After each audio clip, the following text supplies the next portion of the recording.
Hello guys, इस lecture में जो है हम लोग स्टार्ट करने जा रहे हैं मोबिलिटी का कॉन्सेप्ट। पहले डेफिनेशन देखेंगे, यूनिट देखेंगे और इससे रिलेटेड जो पैरामीटर है इसको अफेक्ट करते हैं वो देखेंगे। इसके बाद कुछ आए हुए न्यूमेरिकल जो आपके एग्जाम में आए हुए न्यूमेरिकल है उनको भी देखेंगे। तो देखते हैं मोबिलिटी क्या है। हमारी हेडिंग है मोबिलिटी। ना मोबिलिटी का जो सिंबल है वो म्यू से है इन जनरल बुक्स में। तो सबसे पहले मैं जो है डेफिनेशन दे रहा हूं क्या है। फर्स्ट पॉइंट में हम लोग बात करेंगे डेफिनेशन की। Now mobility is defined as the ratio of drift velocity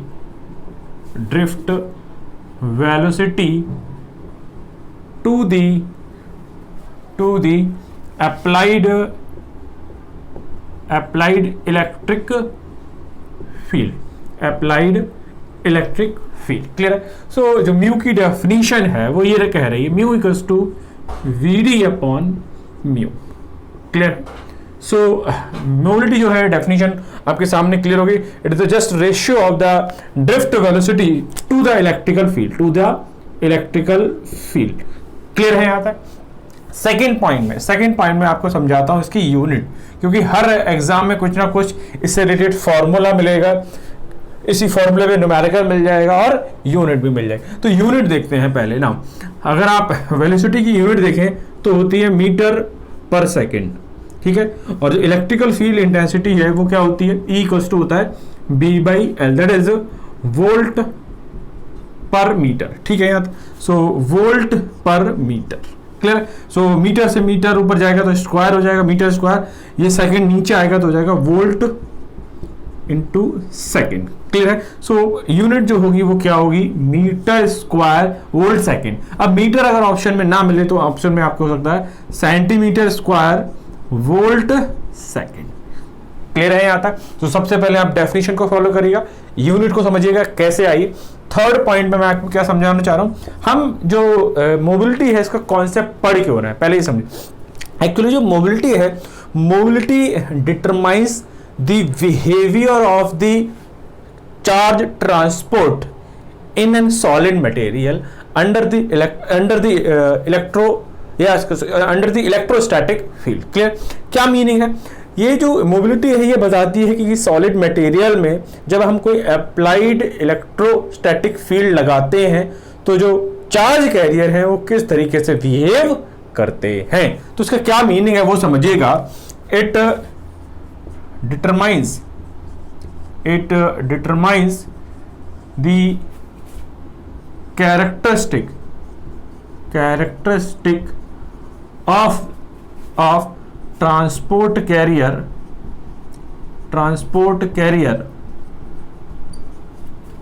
in solid material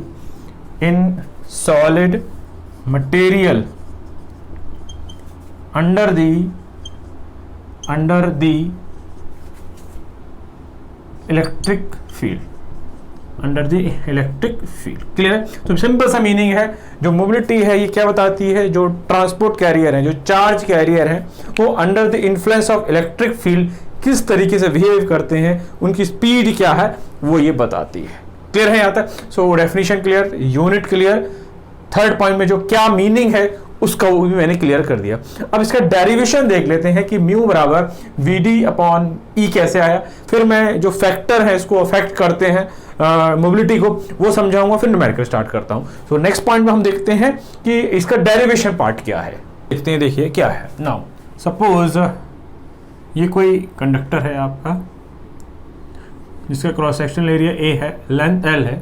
हम इसको एक अप्लाइड वोल्टेज से कनेक्ट करते हैं। नाउ अब जो B वोल्ट की बैटरी जो है एक L मीटर या सेंटीमीटर लेंथ के जब कंडक्टर पर लगाई जाएगी, then this voltage is divided per centimetre और per metre, that is E equals to V/L। So meaning क्या, अगर सपोज ये आपकी बैटरी जो है वो 12 वोल्ट की है और ये जो है अगर आपका 100 सेंटीमीटर का है, 100 सेंटीमीटर का वायर है, then E is what 12 divide by 100।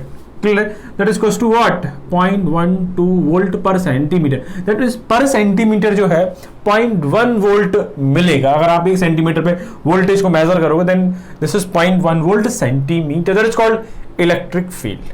Clear है यहाँ तक? अब जरा समझिएगा ना, ये पार्ट पॉजिटिव है, ये नेगेटिव, ये पॉजिटिव, ये नेगेटिव। क्लियर है यहाँ तक? ना अब जो इलेक्ट्रॉन है वो किधर भागेंगे? अपोजिट डायरेक्शन में, क्योंकि इलेक्ट्रॉन में जो है नेगेटिव चार्ज होता है। बट जो होल्स होते हैं, होल्स किधर भागेंगे? अगर मैं बात करूं, थोड़ा सा पहले मैं इसको इरेज कर देता हूं ना। अब जरा समझिएगा, अगर मैं बात करता हूं आपके इलेक्ट्रॉन की, तो इलेक्ट्रॉन इधर भागेगा, और जो होल्स हैं, होल्स को मैं डिफरेंट मार्कर से बनाता हूं, होल्स इधर भागेंगे, क्योंकि होल्स पे कैसा चार्ज है प्लस, और इलेक्ट्रॉन पे कैसा चार्ज है, तो होल प्लस की तरफ भागेगा, और जो जो इलेक्ट्रॉन है वो प्लस की तरफ भागेगा, और जो होल्स है वो नेगेटिव की तरफ भागेगा। ये बात क्लियर है? जिस स्पीड से ये होल और electron under the influence of electric field plus और माइनस टर्मिनल की तरफ जाते हैं, उस चीज को बोलते हैं हम मोबिलिटी। मीनिंग क्या हुआ? जब आपने एक इलेक्ट्रिक फील्ड लगाया, इस इलेक्ट्रिक फील्ड की वजह से, मैं सीक्वेंस समझा दूं, जब आपने इस कंडक्टर पर इलेक्ट्रिकल फील्ड लगाया, then due to this electrical field there is a force F equals to Q, that is plus minus. Clear है? प्लस और minus according to the electron और होल्स। क्लियर है? इस फोर्स की वजह से जो है होल और इलेक्ट्रॉन जो है वो अपोजिट डायरेक्शन में क्या करते हैं? मूव करते हैं। इस फिनोमिना में जो स्पीड आई और इलेक्ट्रिकल फील्ड की वजह से आई है, इन दोनों के रेशियो को हम क्या बोलते हैं? मोबिलिटी बोलते हैं। ठीक है यहाँ तक? अब अगर मैं बात करता हूं डेरिवेशन की, तो जरा समझिएगा डेरिवेशन कैसे करते हैं। नाउ सिंस जब हमने इलेक्ट्रिकल फील्ड लगाई, देन इलेक्ट्रोस्टैटिक फोर्स की डेफिनेशन यही है, that is F equals to QE। Clear है? नाउ अब अगर F इक्वल्स टू QE है, then according to Newton's law that is F equals to MA that is equals to QE। Clear है यहाँ तक? मैं यहाँ पॉजिटिव नेगेटिव नहीं ले रहा हूं, होल से इलेक्ट्रॉन पर्टिकुलरली नहीं बात कर रहा हूं। क्लियर है यहाँ तक? Now so according to Newton's law दोनों फोर्स क्या होंगे? इक्वल होंगे। नाउ एक्सेलरेशन क्या होता है अगर आपको पता हो? एक्सेलरेशन क्या होता है अगर आप थोड़ा सा स्पीड की डेफिनेशन दें, speed equals to distance upon time. Similarly the acceleration is v/t। Agree? So मैं यहां पर जो एक्सेलरेशन है उसको ले रहा हूं drift velocity upon the relaxation time. Clear है? Now F equals to QE है। अब जो बुक्स हैं उनमें Q को, कुछ बुक्स में Q को E से शो किया गया है, तो उस पर ध्यान दीजिएगा कि किसी बुक में Q है, किसी बुक में E है, बट दोनों का मतलब क्या है? एक ही है। सो मैं यहाँ E ले रहा हूँ, E। ठीक है? अब अगर मुझे क्या चाहिए था? मुझे चाहिए था VD की value. So suppose VD equals to क्या आएगा? E, capital E upon M into tau. Clear है? अब मेरे पास क्या रिलेशन था अगर आपको याद हो? म्यू बराबर था VD अपॉन E। ठीक, अब मैं इसको सेट करता हूं, VD equals to charge into tau upon M into E। अब इन चीजों को मैं क्या मान ले रहा हूं भाई?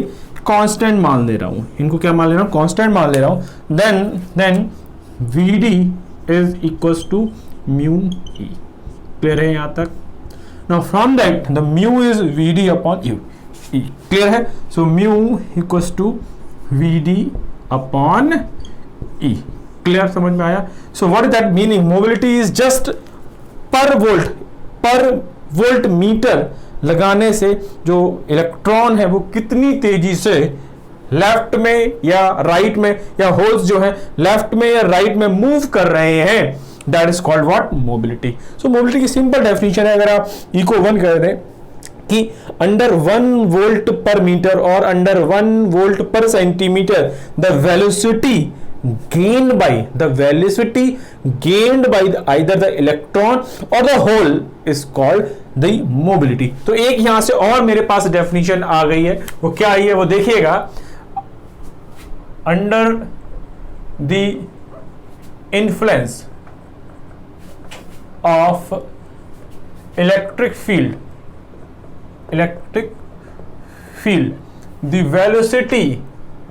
the velocity gained by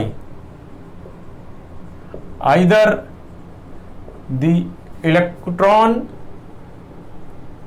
और होल इज कॉल्ड मोबिलिटी। ठीक है भाई यहां तक। सो ये आपके सामने एक और डेफिनेशन तैयार हो गई है, but numerical point of view से आपको ये देखना है mu equals to B D upon E. Clear है, प्रूफ बहुत इजी है, डन। अब यहां से मुझे ये पता चल गया जो म्यू है, म्यू की वैल्यू है क्या, म्यू की जो वैल्यू यहां से अगर आपको समझ में आ रही है तो म्यू को मैंने यही तो माना है। So mu equals to what, E relaxation time tau upon M. So यहां से मुझे दिख रहा है जो मोबिलिटी है वो किन किन चीजों पे डिपेंड कर रही है या नहीं कर रही है। सो नेक्स्ट पॉइंट में मैं ये आपको बताना चाह रहा हूं कि मोबिलिटी जो है यहां से चार्ज पे डिपेंड कर रही है, फिर रिलैक्सेशन टाइम पे डिपेंड कर रही है, मास पे डिपेंड कर रही है, ऐसे टेम्परेचर पे भी डिपेंड करती है, डोपिंग पे भी डिपेंड करती है, इलेक्ट्रिक फील्ड पे भी डिपेंड करती है। सो नेक्स्ट पॉइंट में मैं आपको बताना चाह रहा हूं कि the factor which can affect the mobility. Clear है यहां तक। सो नेक्स्ट पॉइंट में हम समझते हैं कि मोबिलिटी को कौन कौन से जो फैक्टर है वो अफेक्ट करते हैं। तो स्टार्ट करते हैं नेक्स्ट पॉइंट को, देखिए अफेक्ट करते हैं। ठीक है, so fourth point, factor affecting the mobility. अब ये जो फैक्टर हैं इनको आपको इसलिए ध्यान में रखना है क्योंकि ये आपके थ्योरेटिकल क्वेश्चनों को बनाने में बहुत हेल्प करेंगे। ठीक है ना, अभी आपने देखा था, मैं अगर फर्स्ट पॉइंट की बात करता हूं पहले तो हमारा क्या था, एफ बराबर था Q E, that is equals to M E, then it is M V D upon tau, V D upon tau. So यहां से अगर आपने देखा हो वी डी बराबर क्या आया था, Q E into tau upon M. Clear है यहां तक, मेरे हिसाब से ये बात बिल्कुल क्लियर होगी। ठीक है, सो ये सारी चीज जो है this factor is called what, the mobility. So B D equals to Q tau M into E, so this is called mobility. यही तो था। सो पहला पॉइंट देखते हैं मोबिलिटी को कौन अफेक्ट करता है। Clear. So mobility is directly proportional to the charge E और Q. Mobility is directly proportional to charge. Clear है। सेकेंड पॉइंट में इसी में देखते हैं मोबिलिटी किसके proportional, mobility is directly proportional to relaxation time, relaxation time that is tau. Clear. Then C point में देखते हैं mobility is inversely proportional to mass. अब यहां से मास को थोड़ा सा इंपॉर्टेंट रखिएगा, यहां से दो क्वेश्चन आपके बनेंगे, वो कौन से हैं वो मैं आपको बताता हूं। Suppose mass of electron is less than the mass of holes, ठीक है यहां तक क्लियर है। सो ये तो आपको पता है, अगर ये उसका जिसका मास कम होगा उसकी मोबिलिटी ज्यादा होगी, और जिसकी मोबिलिटी ज्यादा होगी तो मोबिलिटी से अगर यहां से आप डेफिनेशन से समझें, म्यू बराबर था वी डी अपॉन ई। अगर कांस्टेंट इलेक्ट्रिकल फील्ड दे रहे हैं तो mobility is directly proportional to V D, so जिसकी मोबिलिटी ज्यादा यानी कि वी डी उसका ज्यादा होगा। ये बात तय है बिल्कुल। सो अगर मैं कहूं mass of electron is less then mass of holes, then m of E is less than m of holes, short में मैं लिख रहा हूं h को। क्लियर है। then mobility of electron is greater than the mobility of holes। Clear है, done है, ये बात समझ में आ गई। पहला तरीका है ये समझने का कि मोबिलिटी किसकी ज्यादा होती है, मोबिलिटी जो है इलेक्ट्रॉन्स की ज्यादा होती है एज कंपेयर टू होल्स। तो यहां तो मैंने एक मास के कॉन्सेप्ट से बताया, बट होता है क्या है एक्चुअली में, जो इलेक्ट्रॉन है वो सप्लाई से या इलेक्ट्रोस्टैटिक जो फील्ड है उससे जो फोर्स लग रहा है, उससे जो एनर्जी मिल रही है, उससे कम एनर्जी लेकर फास्ट स्पीड में दौड़ते हैं, बट जो होल्स है उनसे मैक्सिमम एनर्जी लेकर कम स्पीड में दौड़ता है। इस वजह से जो मोबिलिटी ऑफ इलेक्ट्रॉन है ज्यादा होती है और मोबिलिटी ऑफ होल्स क्या होती है, कम होती है। तो यहां पर एक पॉइंट और लिख लीजिएगा, electron takes less energy and moves fast, so the mobility of electron is greater than the mobility of holes। दोनों चीजें याद रखिएगा, जिस तरीके का ऑप्शन आएगा उस तरीके का ऑप्शन हम लोग खेल लेंगे। ठीक है, तो सी पॉइंट तक क्लियर हो गया कि जो मोबिलिटी को है तीन फैक्टर तो अकॉर्डिंग टू फॉर्मूला बिल्कुल अफेक्ट कर रहे हैं। अब मैं नेक्स्ट फैक्टर जो है D factor, effect of temperature, effect of temperature देखिएगा। नाउ अगर मैं बात करूं तो इफेक्ट ऑफ टेम्परेचर मोबिलिटी के साथ कैसा रिलेशन है, तो ग्राफ से समझिएगा। ये रहा टेम्परेचर, ये रहा मोबिलिटी। जो मोबिलिटी और जो टेम्परेचर का ग्राफ है वो कुछ इस तरीके का है, और यहाँ पर दो फिनोमेना होते हैं, तो उन दोनों फिनोमेना का आपको नाम याद रखना है। क्लियर है? ये है t की पावर 3/2 और ये रिलेशन है t की पावर -3/2। ठीक है, क्लियर है? इसको बोलते हैं हम lattice scattering, scattering.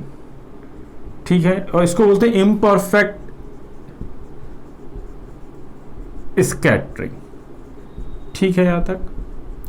Now under this scattering the mobility, यहां तक देखें, mobility is directly proportional to t की पावर 3/2। मीनिंग क्या है, जो कम रेंज के लिए जो है mobility is directly proportional to temperature, so as temperature increases the mobility also increases. Clear है? But under the lattice scattering और in high temperature zone the mobility is inversely proportional to t की power 3. That means as temperature increases the mobility decreases. Clear है यहां तक? पक्की बात समझ में आ गई है? नेक्स्ट पॉइंट में बढ़ता हूं, देखिए क्या है आपके सामने। तो यहां पे A point, B point, C point, D समझ में आ गए होंगे। Now E point. क्लियर है? Now effect of doping, effect of doping. तो डोपिंग का क्या इफेक्ट है वो समझिएगा। नाउ अगर हम बात करें मोबिलिटी जो है डोपिंग, और डोपिंग का मतलब क्या होता है, जो भी प्योर मटेरियल है उसमें कुछ अशुद्धियां मिलाना, कुछ एक्स्ट्रा चीज मिलाना, जिससे कि जो कंडक्टिविटी है, जो इंट्रिंसिक सेमीकंडक्टर मटेरियल है, उसकी जो कंडक्टिविटी है, करंट जो है वो क्या हो जाए, बढ़ जाए। इसलिए हम क्या करते हैं, डोपिंग करें। बट इन जनरल क्या है, अगर हम बात करें mobility decreases as doping decreases, so relation क्या होगा, mobility is inversely proportional to doping. तो ये आप थ्योरेटिकल क्वेश्चनों के लिए बात समझिएगा। नाउ अगले पॉइंट की बात करता हूं, A B C D E F। Now effect of electric field, effect of electric field देखिएगा। नाउ इफेक्ट ऑफ फील्ड का देखिएगा क्या होगा, mu versus electrical field graph. So in this zone the mobility is constant, in this zone the mobility is constant. That means in starting range the mobility versus electrical field is constant. But as you increase the electrical field, this graph is rectangular hyperbola, or mu is inversely proportional to under root of E, inversely proportional to 1/√E. ठीक है? And when you further increase, आप और आगे को बढ़ाते हैं, then this graph becomes linear and mu is inversely proportional to E, and this range is 10 की power 3 volt per metre. Clear है? सो मैंने अभी आपको कितने इफेक्ट समझाए, मोबिलिटी का चार्ज का रिलेशन, मोबिलिटी का रिलैक्सेशन टाइम, मोबिलिटी का मास के साथ, मोबिलिटी पर टेम्परेचर का इफेक्ट, मोबिलिटी पर डोपिंग का इफेक्ट, मोबिलिटी पर इलेक्ट्रिकल फील्ड। अब लास्ट पॉइंट में जो है मैं मोबिलिटी को, जो मोबिलिटी की वैल्यू है डिफरेंट मटेरियल की, लाइक सिलिकॉन के अंदर इलेक्ट्रॉन भी होंगे, होल्स होंगे, जर्मेनियम के अंदर इलेक्ट्रॉन्स भी होंगे, होल्स होंगे, तो उनमें इनकी मोबिलिटी क्या होती है, इनके रेशियो पे भी क्वेश्चन बन सकता है, तो वो मैं और समझा दूं। फिर जो थ्योरेटिकल पार्ट है मोबिलिटी का वो ऑलमोस्ट कंप्लीट है, देन हम लोग न्यूमेरिकल स्टार्ट करते हैं इसी में। ठीक है? तो लास्ट पॉइंट जो थ्योरेटिकल पॉइंट है वो और कवर कर लेते हैं। सो लास्ट पॉइंट देखते हैं कि different values of mobility for different material. Now अगर मैं जर्मेनियम की बात करूं तो जर्मेनियम में जो इलेक्ट्रॉन की मोबिलिटी है वो 3800 एंड होल की जो मोबिलिटी है वो कितनी है, 1800। तो अगर मैं इनका रेशियो देखूं, mobility of electron upon mobility of holes, तो 3800 अपॉन 1800, तो 2 0 खत्म, 2 एकम 2, और अगर मैं बात करूं तो कितना, 2 में 18, और सॉरी 2 एकम 19 हो गया, और 2 में 18, सो 9 2 18। ये मोबिलिटी ऑफ इलेक्ट्रॉन, अगर मैं बात करूं mobility of electron is 2 to 3 times of mobility of holes. ठीक है, यहां तक पक्का। सिमिलरली अगर आप यहां देखिएगा सिलिकॉन के अंदर, तो यहां भी ये रेशियो जो मोबिलिटी ऑफ इलेक्ट्रॉन है that is greater then mobility of holes, and it is mobility of electron is 2 to 3 times of mobility of holes. Clear है? सो ये डिफरेंट वैल्यू आपको याद रखनी पड़ेंगे, क्योंकि कभी कभी एग्जाम में क्या होगा, किसी भी पर्टिकुलर मटेरियल में आपको ratio of mobility of electron to the mobility of hole पूछ लिया जाएगा, तो आपको ये याद रखिएगा this ratio is approximately 2 to 3 time according to different book data. Clear है? सो यहां तक हमारा थ्योरेटिकल पार्ट कंप्लीट हो गया है।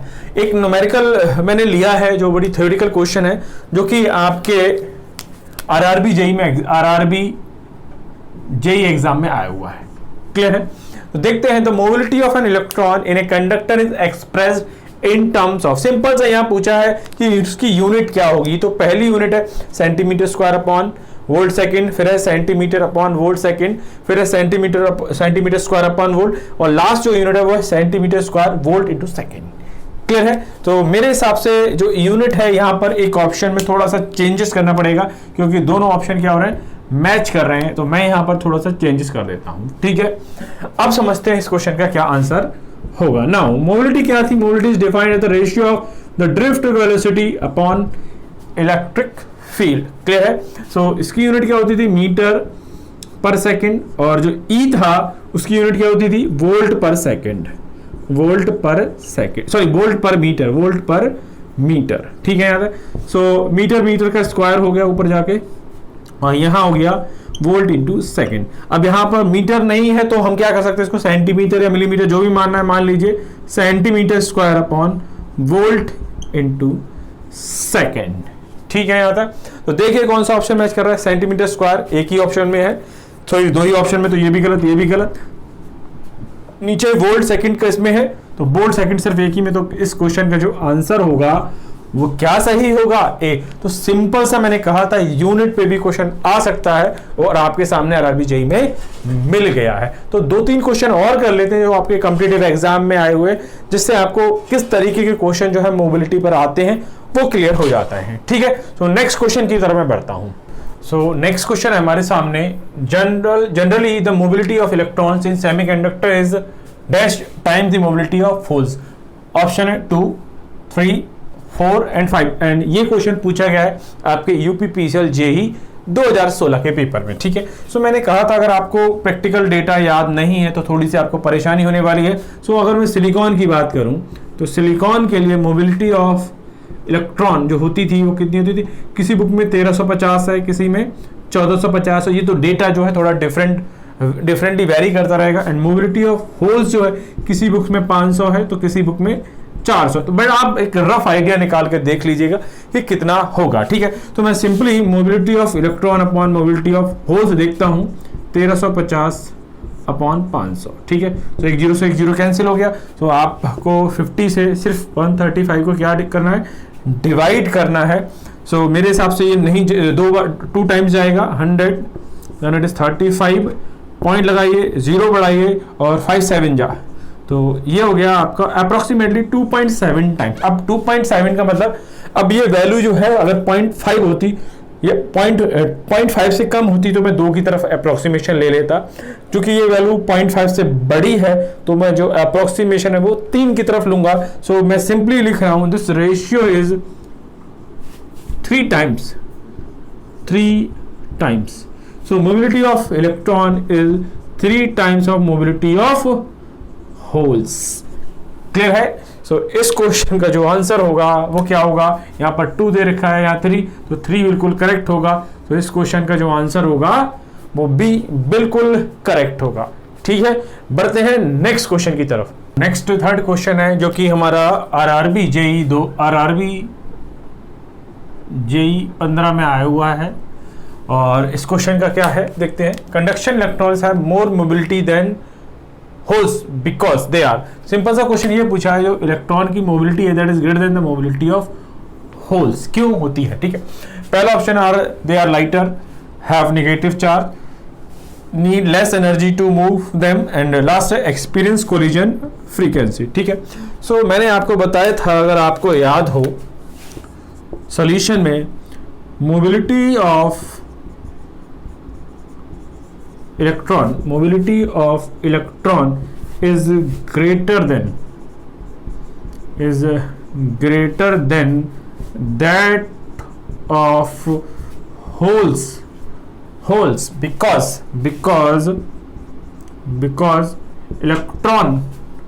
because electron takes less energy to move।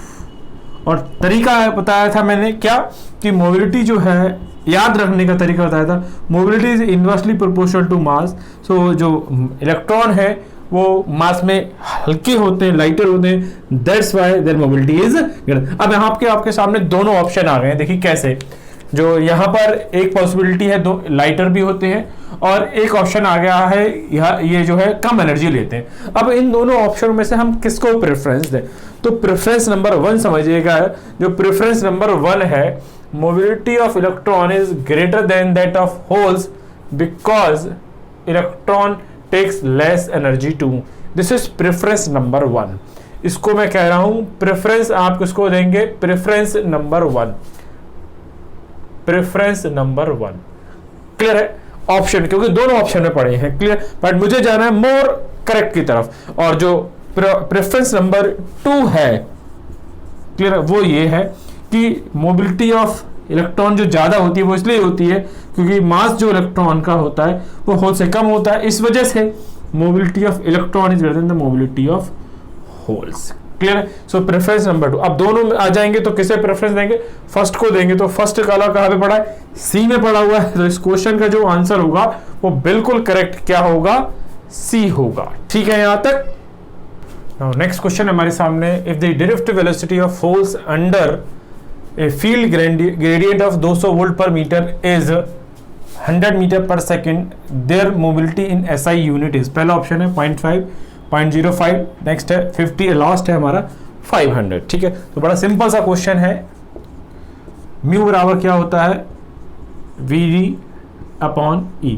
Drift velocity कितनी दे रखी है, 100 metre per second, 100 metre per second. Now electrical field intensity को क्या बोलते हैं हम, फील्ड ग्रेडियंट। वो कितना दे रखा है, 200 वोल्ट पर मीटर। सो 200 से 00 से 00 कैंसिल, 1/2 के क्या बोलते हैं, 0.5। नाउ 0.5 तो ये हो ही गया। अब अगर आगे बात करूं तो ये मीटर से ऊपर मीटर स्क्वायर हो जाएगा, नीचे ये सेकंड आएगा, सो ये हो जाएगा volt second. So it is 0.5 metre square volt second. कोई दिक्कत नहीं होनी चाहिए मेरे हिसाब से। तो इस क्वेश्चन का जो आंसर होगा वो क्या ठीक होगा, ए बिल्कुल करेक्ट होगा। तो सिंपल फॉर्मूला बेस्ड क्वेश्चन है। ठीक है यहां तक। सो हमारा लास्ट क्वेश्चन है, the resistivity and electron density in a metal are 1.5 × 10⁻⁸ ohm metre and 5.8 × 10⁻28 metre cube respectively. The electron mobility in the metal is. ठीक है, तो ये क्वेश्चन इंपॉर्टेंट है। ये इंपॉर्टेंट क्यों है मैं अभी बताने वाला हूं आपको। ये इंपॉर्टेंट इसलिए है क्योंकि अभी हमने जो टॉपिक है वो देखा होगा कंडक्टिविटी। अगर आपने कंडक्टिविटी पढ़ा हो, conductivity is N/Q × mu. Clear है। अब जरा समझिएगा कैसे कंडक्टिविटी, इलेक्ट्रॉन पर चार्ज और कैरियर कंसंट्रेशन और मोबिलिटी का रिलेशन है। नहीं है तो आप मोबिलिटी का लेक्चर देखिएगा, उसमें मिल जाएगा। So mu equals to sigma upon N × Q। Now sigma that is conductivity is 1 upon resistivity, so 1 upon resistivity N × Q।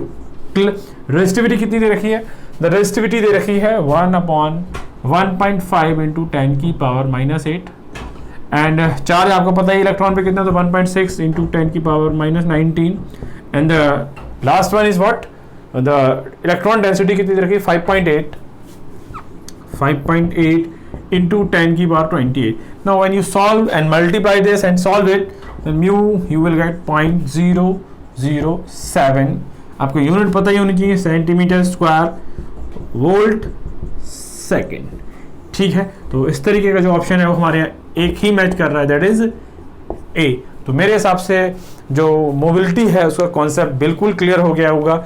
Definition है, यूनिट है, क्या क्या फैक्टर्स को अफेक्ट कर रहे हैं, डिफरेंट मटेरियल में इसकी वैल्यू क्या है, सारी चीज़ें मैंने आपको लगभग बता दी हैं और 5 न्यूमेरिकल करा दिए हैं।